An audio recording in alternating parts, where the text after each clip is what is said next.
Welcome, everyone. It's a real pleasure to gather together with those that are interested and invested in education in our museums. I think we all speak a very common language here.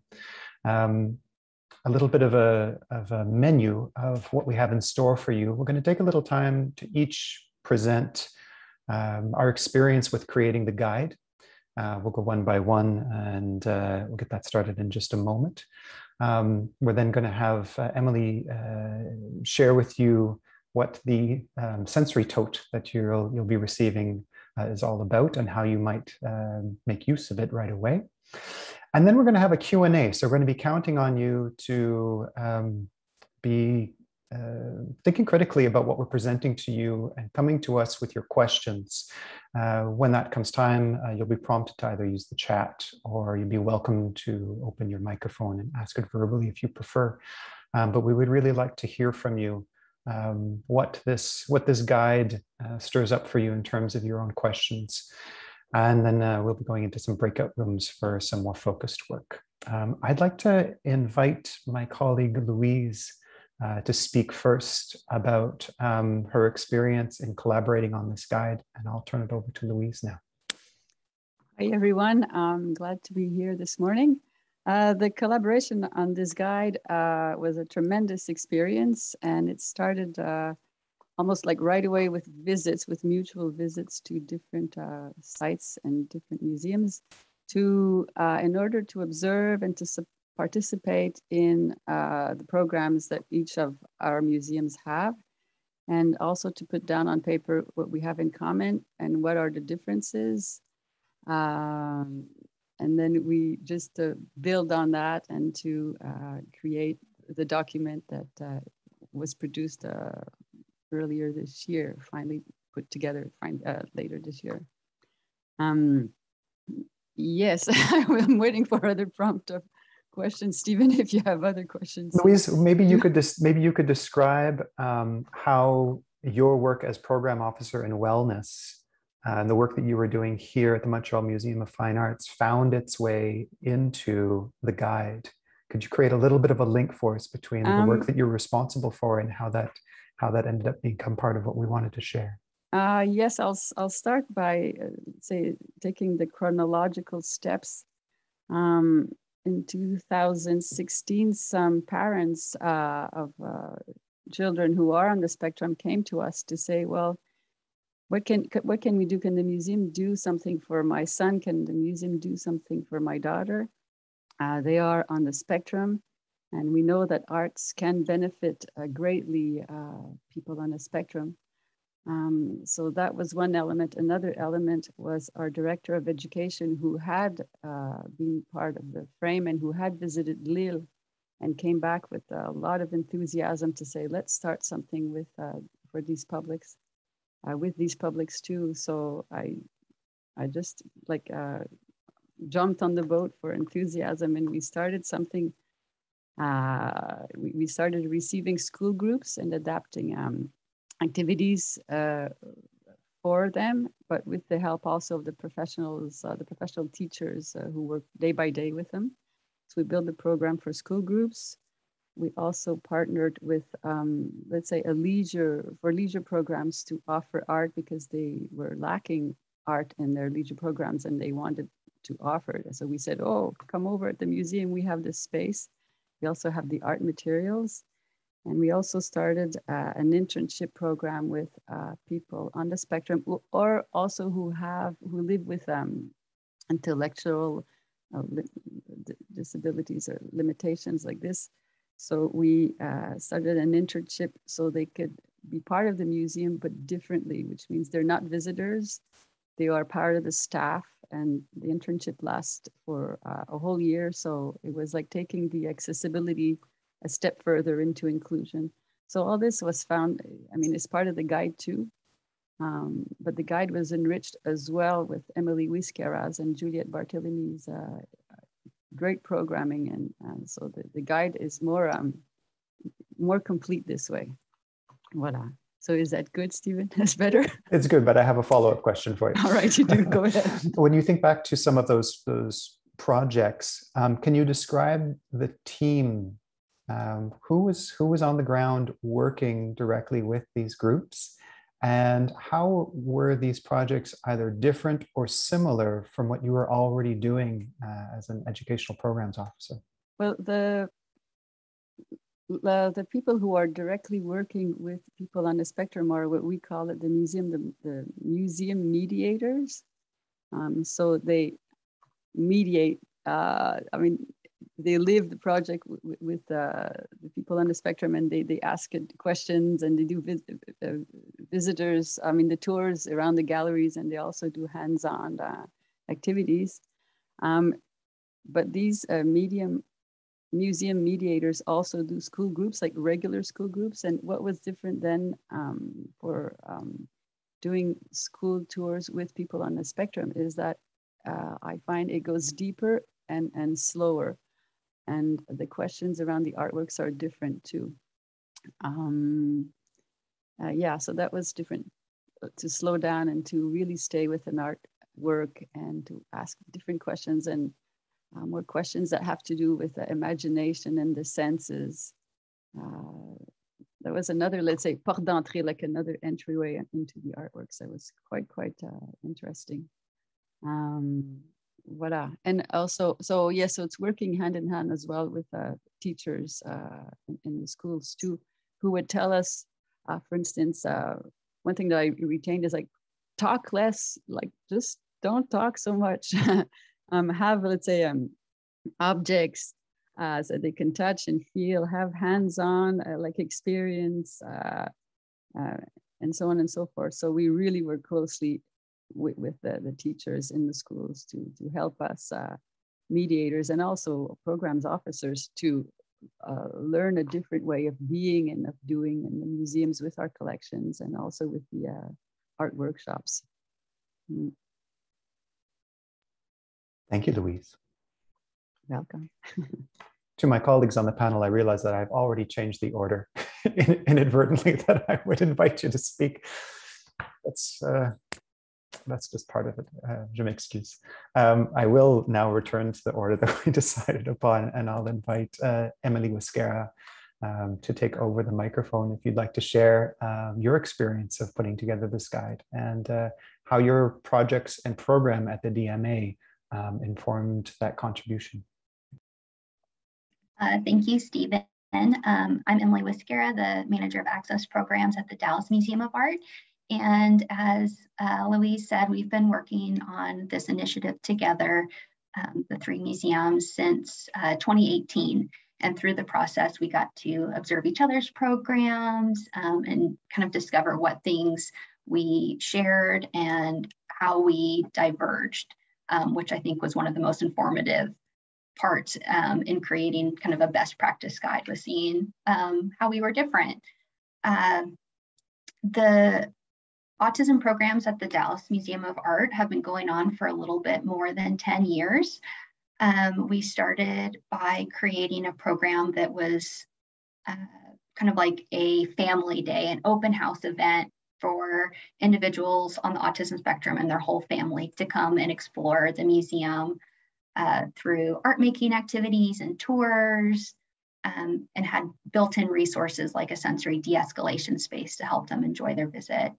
Over time, that program has evolved and changed, and it has evolved in recent years, really thanks to this partnership with our frame colleagues. Some of those changes are really simple things, like I learned from our colleagues in Montreal that a really great, easy solution for setting up a de-escalation space is to buy a pop-up ice fishing tent. I think that we're probably the only people in Texas that own an ice fishing tent. So from simple things like that to kind of deeper changes, like I learned about the importance of community partnerships.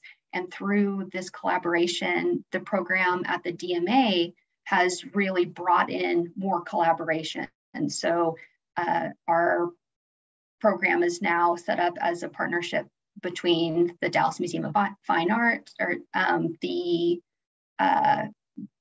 Dallas Zoo, the Dallas library systems, and so forth. So that was something that really impacted our programs here, thanks to our colleagues on both sides of the Atlantic. Emily, when you think back to the invitation to collaborate, when this idea of doing what we were originally calling a protocol, but then got shaped more into a guide, which is, I think, a very respectful term. One, had you previously collaborated with other museums in the Frame network? And two, what were you expecting before it began? So I had collaborated with my dear friend Rana at the Clark, and with others who were part of a program that was started at the Clark to really examine specialized programs and how we were working with individual audiences or specialized audience members through programming. So that was one of the ways in which I had worked with other Frame. That wasn't a Frame project, but it was how I had worked with some of the members of Frame before. And when I learned about this project, or was invited to be a part of this project, I was really excited to learn what other museums were doing. I think that because the program at the Dallas Museum of Art had been going on for such a long time, thanks to really the pioneers at the museum who came before me, we had frequently gotten questions from other museums about, how do I start a program like this, or what would you recommend? And I had always felt like, well, this is how we do things in Dallas, but I'm not sure what are the common features of our programs. What are the things that, that I think are best practices, or that really any museum could pick up. So I was excited through this partnership to really define those things and to learn more about how they could be shaped to meet the needs of individual locales or individual resources of specific museums. And when you look at the guide now with a little bit of distance, do you feel like we got it all in there? Do you feel like the guide represents this partnership? I think that's a great question, Stephen. I think that this guide represents the moment in time in which we were working together.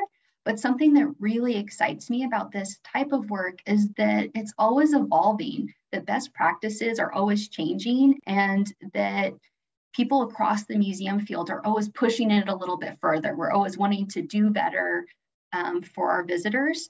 And so I think that, even though this is a printed guide, we like to think about it as a work in progress.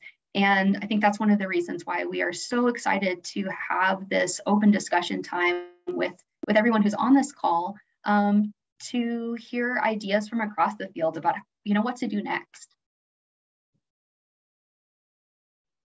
Thank you, Emily. I'll invite our colleague Juliette. Juliette, est-ce que je peux t'inviter d'intervenir sur le sujet de vos programmes et aussi la création du guide? Et peu importe les anecdotes que tu veux partager avec nous. Et aussi, comment peut-être aussi de mettre un peu de lumière le fait que tu travailles à une fois avec un art thérapeute, mais aussi des plasticiennes. Comment ils se sont impliqués dans tes programmes chez le Palais des Beaux-Arts de Lille? Merci. Merci Stéphane, bonjour à tous. Je rebondirai déjà tout de suite sur ce que Louise a dit tout à l'heure et Émilie aussi, c'est que le point commun déjà entre nous tous, c'était qu'on avait démarré avec peu d'expérience et peu de connaissances aussi sur la thématique. Et c'est intéressant parce que finalement, c'est un peu comme ça qu'on démarre tous les projets, le plus souvent, puisqu'on ne peut pas maîtriser la diversité de nos publics. Et donc, on part tous un peu de rien ou de peu de choses et puis on va expérimenter. Et donc, c'est tout l'intérêt de se retrouver aussi et de partager après ces éléments avec d'autres. C'est qu'on a évidemment traversé des chemins qui étaient parfois simples et parfois compliqués, avec des petites chutes et puis juste des petits cailloux parfois. Et ces chemins-là, on veut finalement à travers le guide les baliser. Ça ne veut pas dire qu'il n'y en aura pas, parce que finalement, c'est aussi comme ça qu'on apprend, en se trompant un peu et puis en expérimentant par soi-même avec ses propres équipes. Mais en même temps, il y a peut-être des choses qu'on peut éviter. Donc, effectivement, Stéphane, on a commencé à travailler avec les équipes qui étaient autour de nous. Donc, on est un service des publics, on a des artistes plasticiens qui travaillent avec nous, on a des guides conférenciers. Et on a d'abord parlé de ce sujet-là qui nous avait été introduit par un mécène voilà, par des rencontres qu'on avait fait aussi avec le professeur de Lyon, donc un pédopsychiatre. Et on a commencé à poser la question autour de nous, dans notre équipe, en leur demandant qui a envie de se lancer. Parce que personne n'était diplômé dans un premier temps ou avait un diplôme spécifique pour travailler avec des autistes.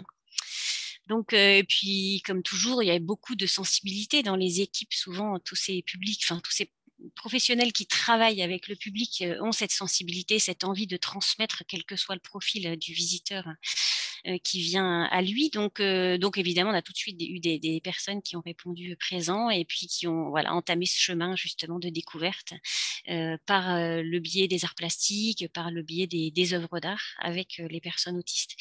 Et puis, c'est vrai quand même qu'à un moment donné de notre chemin, on a démarré en 2008 et en 2011, on a eu, donc à bout de 3 ans d'expérience, on a commencé à patiner en fait un petit peu. On avait l'impression qu'on était sur le bon chemin, mais qu'il nous manquait des éléments. Et puis on avait très vite envie d'échanger avec d'autres. Et il nous manquait vraiment du vocabulaire finalement. C'était le premier problème qu'on a eu, c'était du vocabulaire.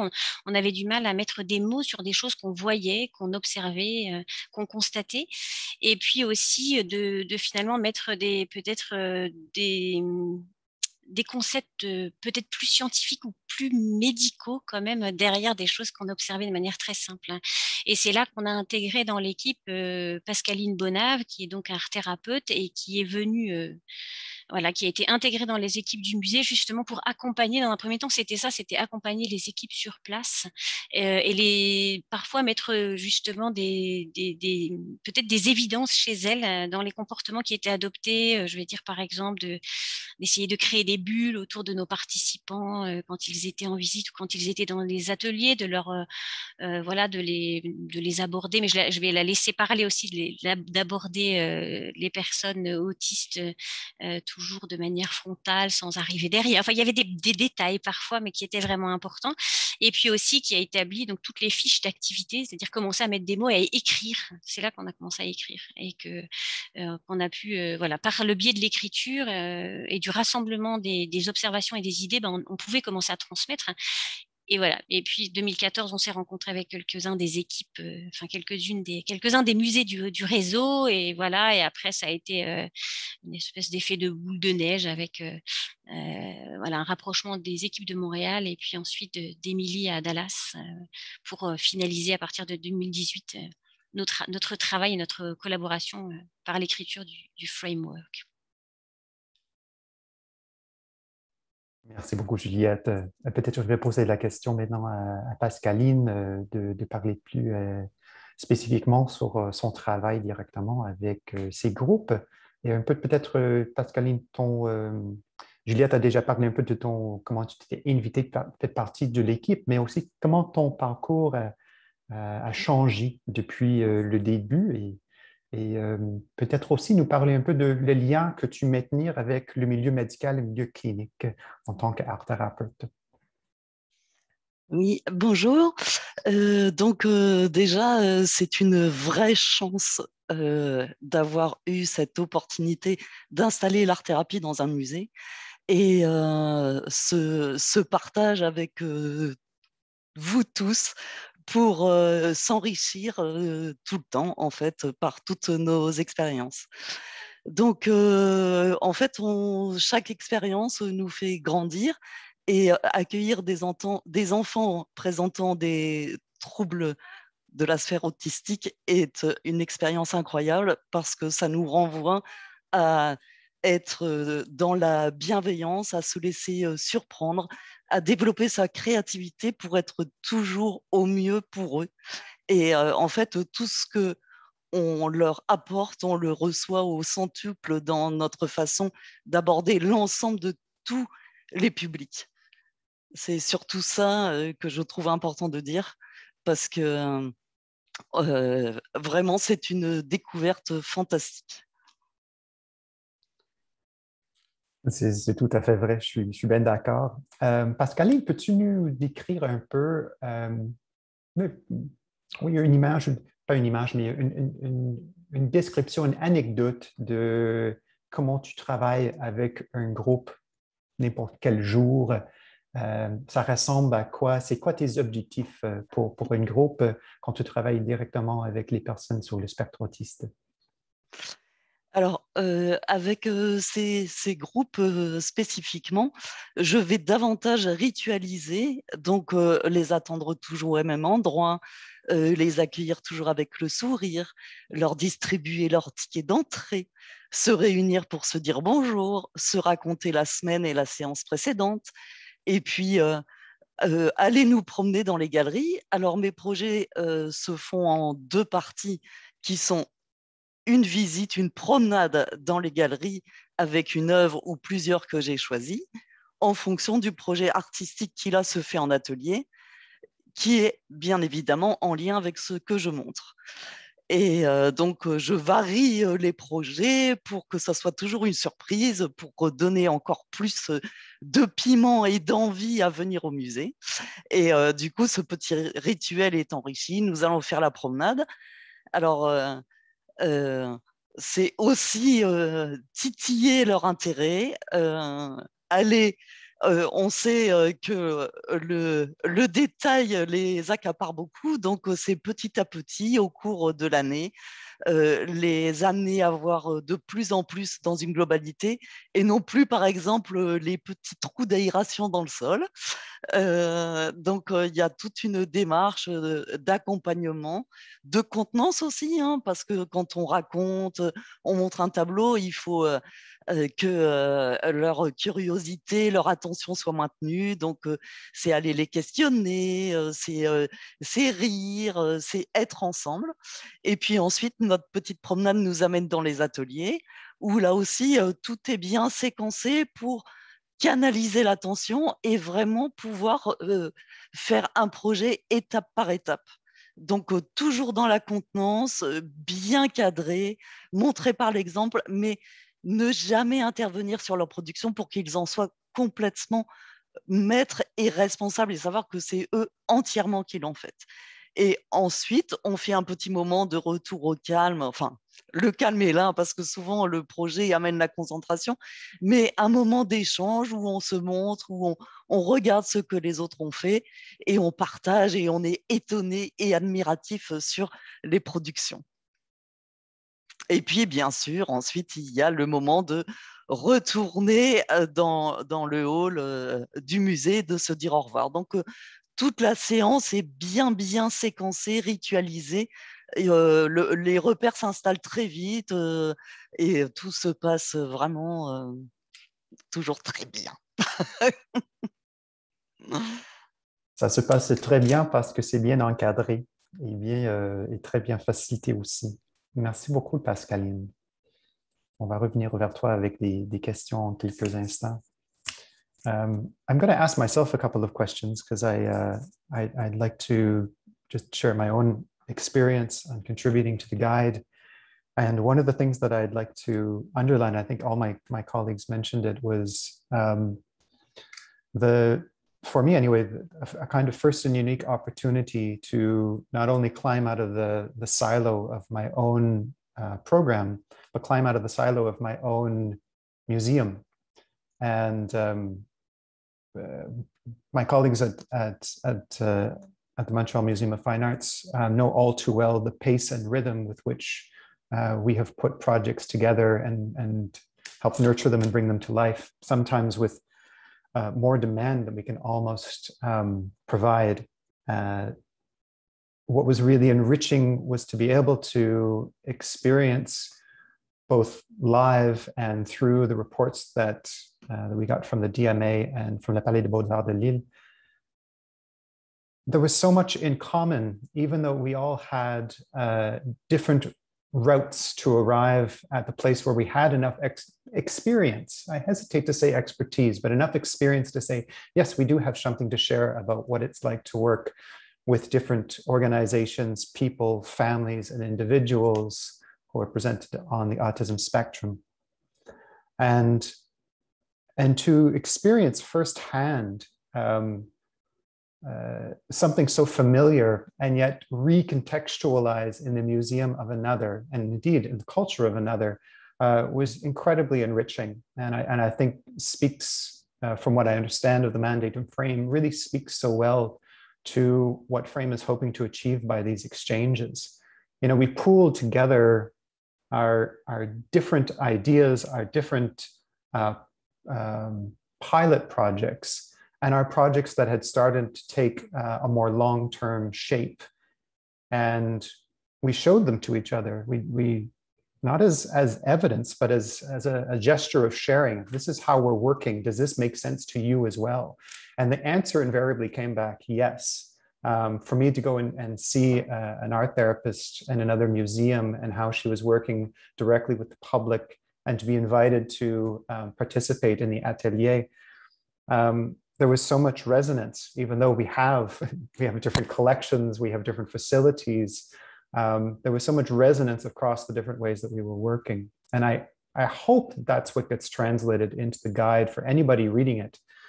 And the other thing that I think I'm pretty sure all my colleagues would agree with this, is that we start in the guide by framing autism in the terms that it's explained in more medical texts. We begin with this point of departure because we believe that it's important to understand how a diagnosis of autism is arrived at. And then I hope it also gets translated into the text as we get that out of the way. And the way that each of my colleagues was describing the work that they do, I believe that anybody on the call right now hears elements of the way that they work with the public as well, even if they're not working with people on the spectrum yet, or if they already are. There's this very human-to-human desire to connect, to hold projects really well, to structure them well for the safety, security, and well-being of the participants. The love of our collections and how that gets shared and communicated to our groups. And when we're working creatively as well, how does the use of our art materials serve to enhance? You all probably hear elements of the ways that you work in your respective museums. And I think that that's kind of an encouragement to say, and Louise started by describing how those first projects were born. There was precedent. I think our colleague Marilyn is on the call right now. There's precedent, there's histories that go into how this work gets built. And I think each of our museums already has those histories that it can inform how do you want to open those doors of the museum a little bit wider to people on the spectrum and their families. And I can say on a triumphant note, that a group that I've been working with, a collaboration that has taught me so much now into our 4th year, they're coming back to the museum for the first time this afternoon, right after this call at 1 o'clock Eastern. And that is a huge heartwarming reality for me, for them. They have already gone through the hard work of appropriating the museum. This group has been coming for quite some time, and new members have been added, which again, as Pascaline was saying, when you take the time to structure something carefully, you can then also experiment with what you're doing. And so to be able to greet them, and their whole objective this afternoon is to actually become autonomous visitors. We're getting to the point in this particular group's point where we're going to meet every 2 weeks, where it's going to be much more focused on their creativity. And then their visits are going to be much more autonomously led. And they're going to teach me what's of interest to them in the collection. And that's our new experiment. That's sort of the next phase of our project together. So that's what I wanted to share with you about my thrill of collaborating on this guide together, and just how much I learned from my colleagues, and how much, as things continue to get better, I'm going to continue to speak in optimistic terms about the pandemic, as things continue to get better, how much we're looking forward to implementing based on what we've learned. I would like to turn the microphone back to Emily Wiscara for a moment, who has prepared something very special for everybody. Emily, can I hand it over to you?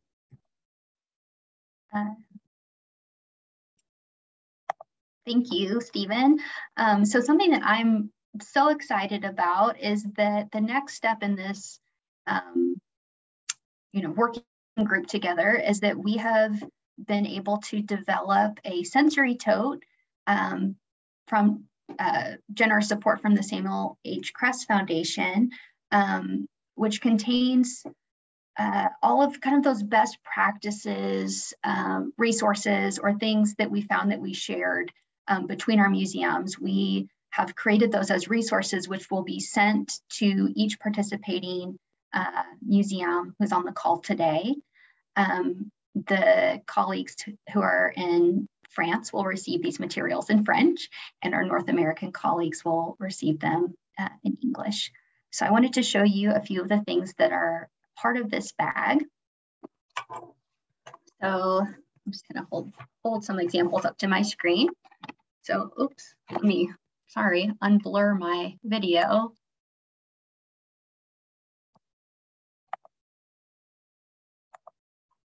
There we go. That should allow me to hold things up. So one of the things is a sample social story. Social stories can help an individual with autism and their family plan for a museum visit. It illustrates step-by-step what a visitor may expect and what behaviors are appropriate for the museum. It can be helpful for visitors who find that a change in routine can be a little bit distressing. We are also including a I'm feeling communication card. So it's a card that has all of these different feelings that are illustrated with pictograms, and then a little symbol for me. So a visitor, especially a visitor who may be nonverbal, can more easily communicate, how they're doing during their museum experience. We also include a card that says I need, and it has some of the different resources that can be found within the sensory tote, or that may be needed during a museum visit, like a bathroom break or a snack. We also are including communication cards that come on a little ring, and these communication cards contain directives and their associated pictogram to communicate frequent museum rules or directives. So do not touch, or listen.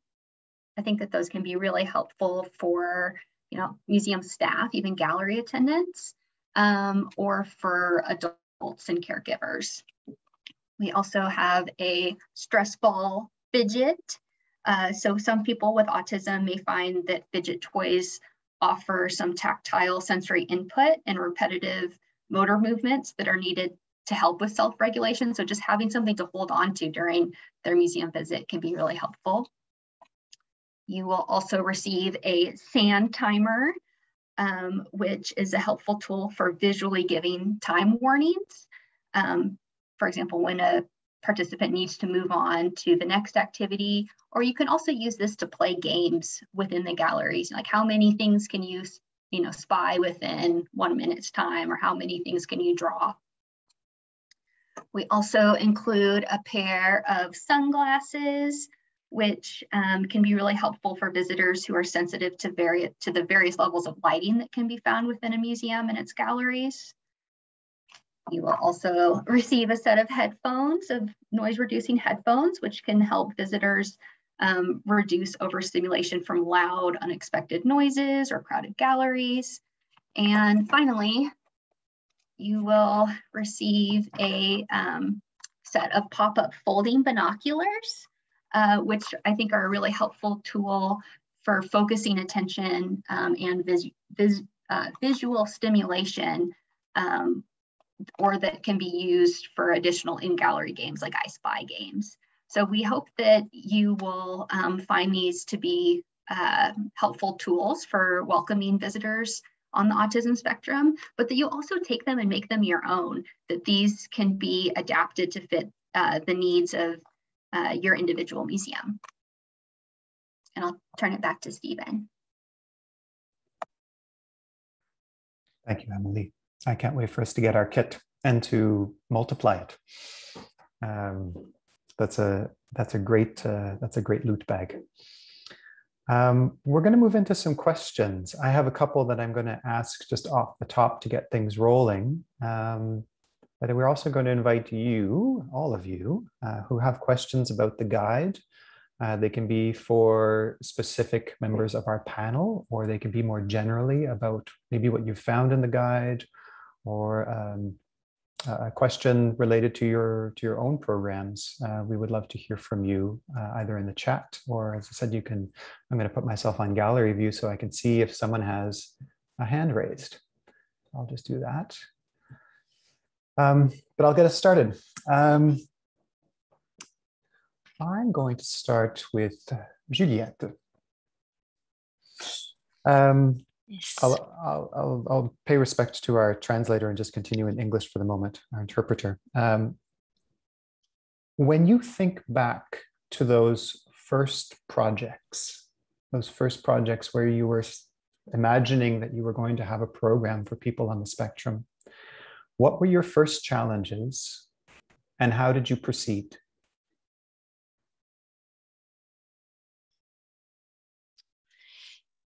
J'ai mis le micro, oui.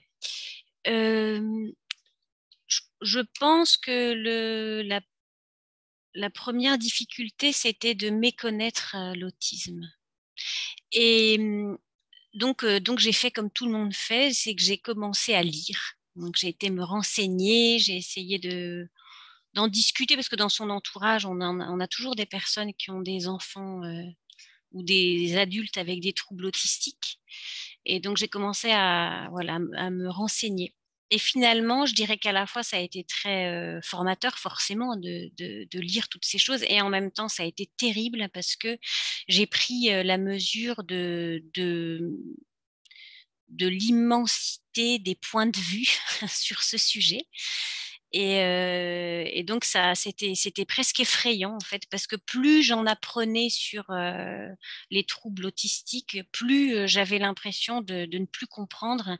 Et c'est d'ailleurs ce qui caractérise aussi ces personnes du spectre. D'ailleurs maintenant on parle de spectre autistique, hein. Vous avez peut-être vous aussi constaté que les termes changeaient beaucoup. Ça a été un des sujets de discussion avec mes collègues de Montréal et de Dallas. Ça a été quel terme utiliserons-nous pour être sûr de ne froisser personne, parce que c'était on sent que c'est un sujet fragile, que les familles qui sont touchées par les troubles du spectre autistique sont à fleur de peau, et qu'il est compliqué finalement d'aborder ce sujet sans blesser. Et donc ça a été on a pris la position, je pense que ça a été important finalement pendant toutes les années qui ont suivi, c'était de garder notre place de musée. C'est-à-dire que on n'allait pas se substituer aux parents, ni au personnel médical, ni à la médecine, ni à n'importe quel autre, la psychologie ou je ne sais quel autre domaine. On allait rester un musée et on allait faire les choses à la mesure de nos moyens et de nos possibilités, en gardant toujours le même objectif de faire découvrir un lieu artistique et des œuvres d'art, et de faire découvrir une pratique artistique. Et donc je pense que c'est ça qui a tenu. Et de temps en temps, quand j'étais un peu perdue dans un conflit, parce qu'il pouvait y avoir même des conflits entre des associations, etc., c'était vraiment parfois dur. On peut presque être pris à partie finalement. Et à chaque fois, je me posais en me disant, est-ce que je fais bien mon travail musée. Est-ce que je suis bien à ma place? Est-ce que je vais pas trop loin dans un sens, tout en restant évidemment ouvert, sensible, en écoutant, mais sans prendre position. Et je pense que c'est peut-être, mais c'est le cas pour d'autres choses. Hein. Si vous abordez la question d'ouvrir les musées aux personnes sourdes, vous allez aussi avoir des points de vue différents qui vont vous faire un peu balancer entre tout ça et vous rendre parfois inconfortable, rendre votre position inconfortable. Et voilà, donc ne pas être seul, déjà, c'est ce qu'on a dit tout à l'heure, s'entourer d'autres professionnels que soi et considérer systématiquement que voilà, chacun va apporter sa connaissance, son domaine d'activité va venir enrichir une pensée qui devient commune pour le bien des visiteurs qu'on accueille en fait. Donc les échanges, c'est aussi de manière plus large, en parler pendant tous ces temps d'échange avec les collègues des autres musées qui ont d'autres expériences à la porte, pas forcément sur cette thématique de l'autisme, mais sur d'autres thématiques avec vraiment des points communs très très forts. À chaque fois qu'on aborde un nouveau projet avec un nouveau type de public, on a ces mêmes questions finalement qui reviennent. Merci Juliette. My dear colleague Louise, I have a question for you, and this is about building healthy partnerships. So I think it's something that is very dear to all of us. When you think about, you've had partnerships that have lasted more than a single year, for instance. You've had partners that you've worked with more than once in frequency. Can you describe how that partnership, let's say describe a partnership that you were building to respond to the needs of participants on the spectrum, and how does that partnership look after a period of time? Part of my question is, do things start to run more smoothly? And if they do, why? And if they don't, why not? What is it that's particular about this public that we're trying to reach? Can we reach a certain souplesse after a while? That's a good question. But in beginning partnerships, I found that it's better to start really, really slowly and to have numerous meetings with the partner at the place of the community where the community is at. And just take the time necessary. And that's really, I don't know, I can't measure the time needed to build trust, and also to put together the expertise, like for instance, what will you do when, and when will I do things when? And so to create those bonds between those expertise.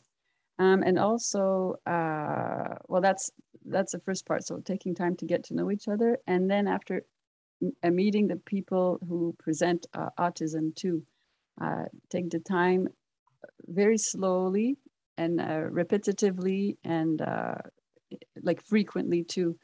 And also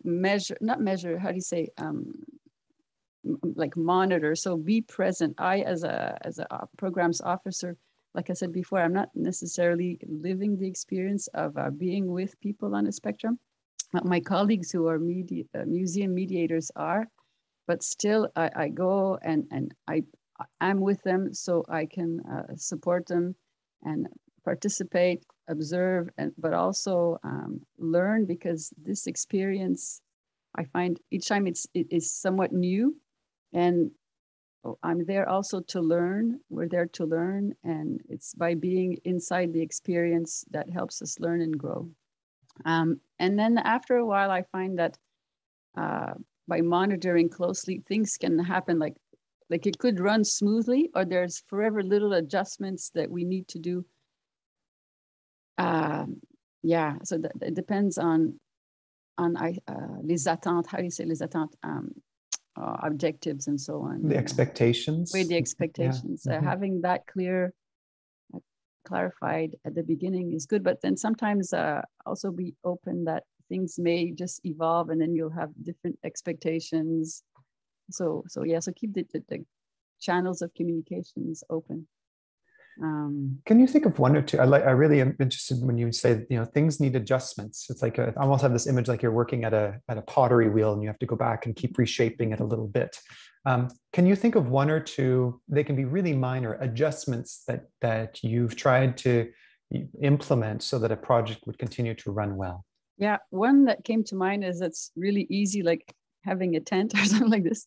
is we found with a partner that when the adults who were on the spectrum came in, they were like a bit nervous and so on and so forth. So I said, okay, well, why not just offer some tea? We'll boil water, we'll offer tea. How does that sound? So the partner said, yeah, that sounds really good. So it gave the participants something to do and also to hold and to feel welcome in a very tangible way. So boiling water and offering tea was like a big step, and it was important. And another one that we still haven't done, but we're gonna probably do that in the near future, is another partner saying, why don't you have like just a rocking chair inside, you know, the room? And that comes, I'm winking at Emily Wiscara because you do have rocking chairs in your rooms. And it's like, oh, as easy as that, just get a rocking chair. I'm like, okay, we'll get a rocking chair. So some steps like this can be really, you know, simple to do, but it's just a matter of talking, getting the communication channels, keeping them open, and also being how do you say, transparent and say, oh, I tried this, it really didn't work. No, it didn't. Oh, okay, what do you suggest then? Oh, we suggest something else. Okay, fine. Just like at the pottery wheel, you know, you put too much water. Oh, you put too much water. Okay, well, fix that. Okay, we'll fix that. So it's just to have the humility to say, well, we're trying, both of us, the partner in the museum, we want the best experience possible, and we want to focus on the experience that the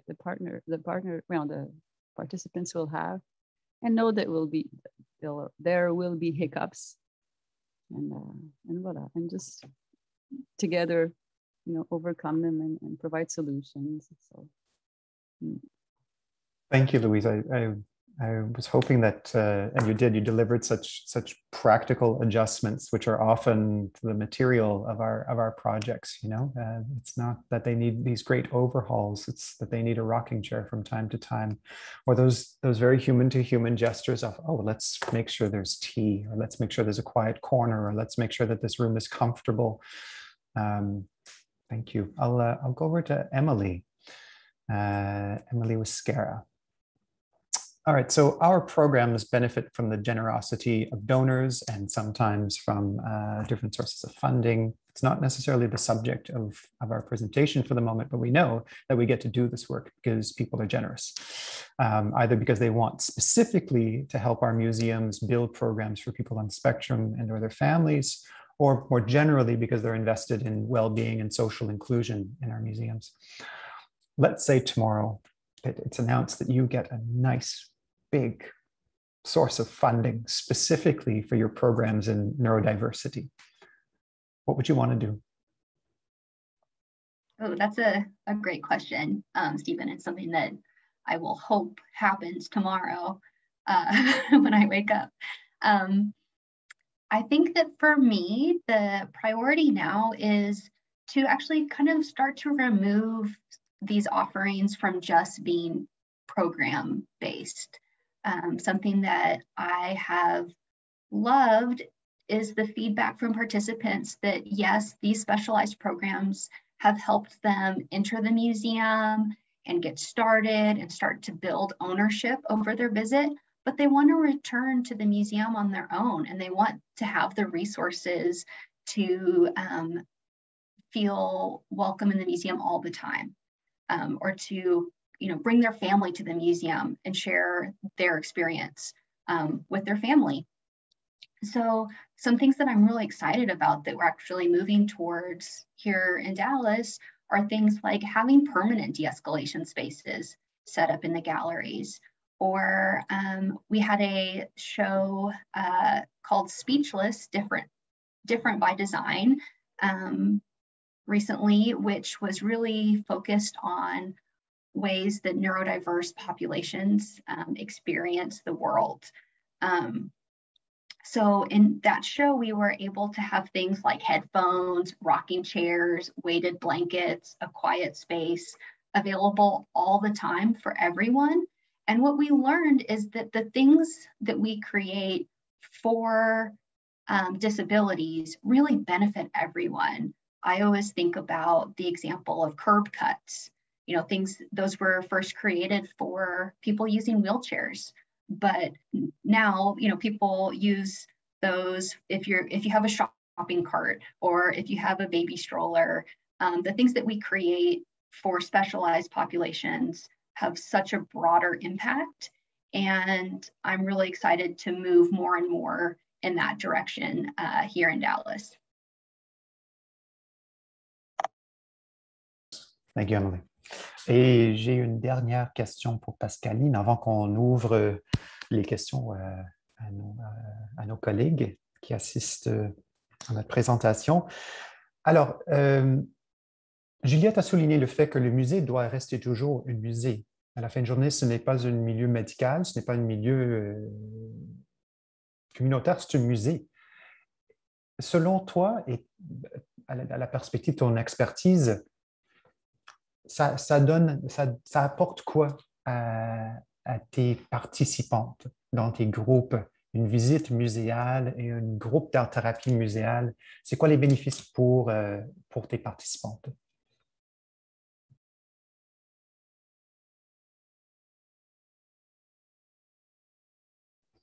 C'était une question pour toi, Pascaline. Veux-tu que je la répète?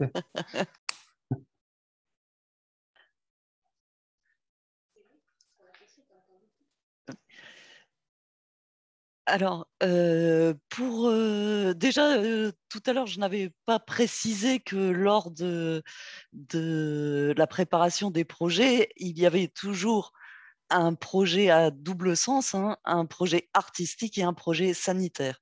Donc, on reste dans le côté artistique du musée et sanitaire pour le soin et le mieux-être. Donc, l'intérêt pour les participants à venir au musée, on en a eu la preuve positive avec justement la gentillesse des parents à répondre à un petit questionnaire. Et donc, le retour était complètement positif. Et puis, ce que nous observons, la façon dont les enfants se comportent au début, en arrivant, et petit à petit, lors des séances suivantes, comment ils se repèrent, comment leur mémoire est aiguisée, comment leur sens de l'observation est aiguisé, comment ils se comportent et que chaque enfant qui ne se connaisse pas devienne un groupe et ils sont toujours contents de se retrouver. Il y a des liens qui se tissent à l'extérieur. Les enfants vont chez les uns, chez les autres. Donc, il y a aussi du lien social. Enfin, la portée, elle est au-delà de ce qu'on aurait pu prévoir, en fait. Avec autant sur les mécanismes humains que dans le côté de sociabilité. Dans oser sortir, oser revenir au musée, parce que les enfants reviennent avec leurs parents, donc il y a vraiment une portée au-delà des espérances. Merci, Pascaline. In a short time, we're going to be going into some breakout rooms, but if there are one or two questions from the attendees, we'd be happy to take them.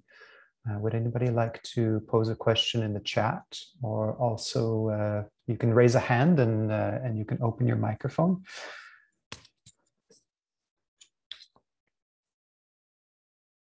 Don't be shy. Ah.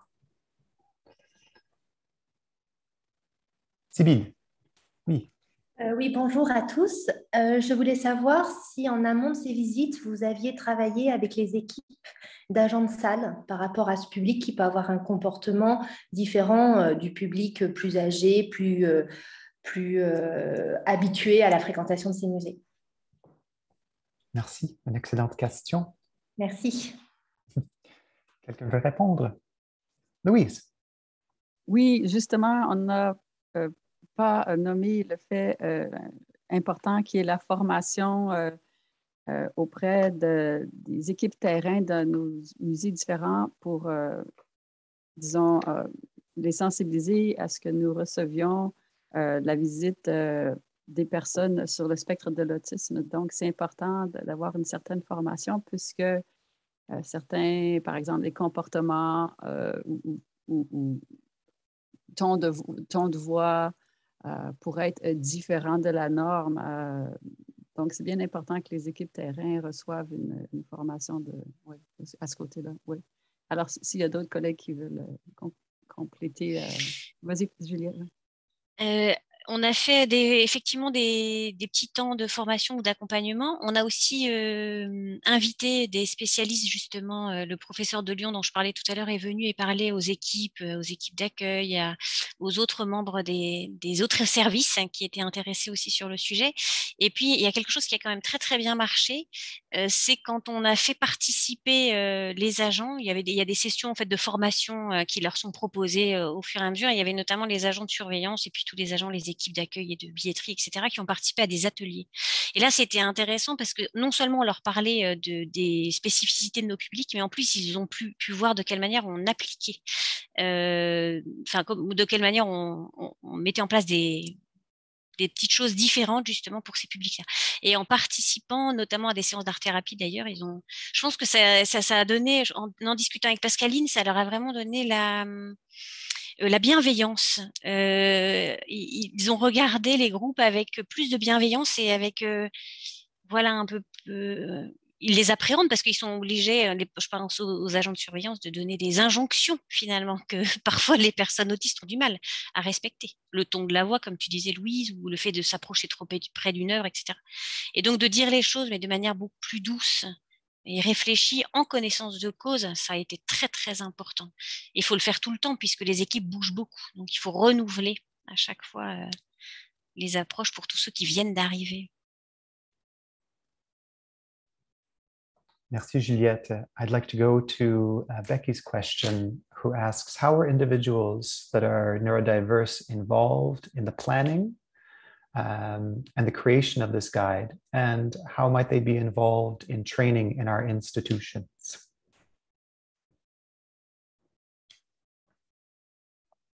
I can jump in if that's okay.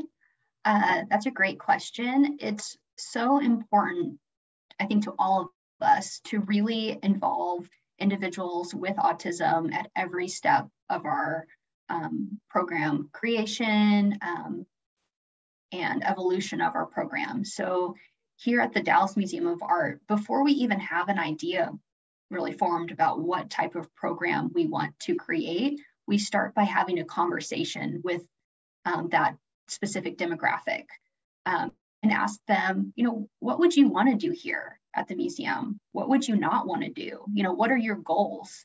And then all of our programs really evolve from those conversations.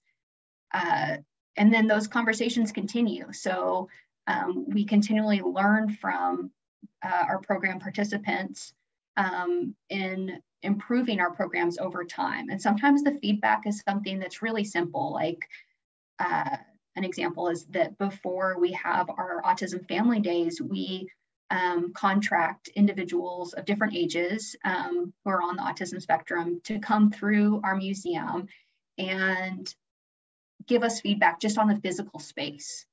And we'll learn things like, wow, I didn't realize how distressing the automatic hand dryers can be, how loud they are. Let's put out some paper towels for these events. Really simple solutions like that. Or they will help us to design the activities that are offered in the art studio. Something that I'm really excited about is the opportunities that we've had more and more to co-create with these individuals, people who are really invested in the museum and that want us to do better and to be better, and being able to, to hire them to do that work, I think is an exciting opportunity that continues to grow and that makes me really excited about our next steps.